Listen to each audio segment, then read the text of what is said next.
What can happen in a bad audit? There are two types of audits, an internal audit and an external audit.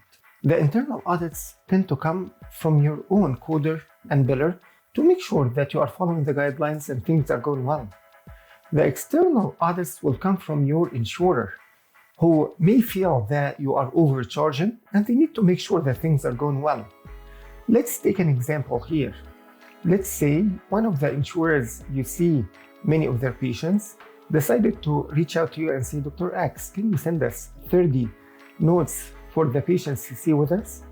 And you do that and you send it to them, and then they come back and say, you know what, 50% of the charges you placed for us are overcharged based on the billing and coding guidelines, and you need to pay us back, and you will need to pay them. That's why your coder is pushing you hard not to overcharge. Now, if I am in your shoes, I will never be fear-driven, but understand my business, know how I charge correctly, and whoever should be charged as high complexity will be charged as high complexity. But I will not overcharge, I will not break the law. So, know your business and master it. And thank you for watching.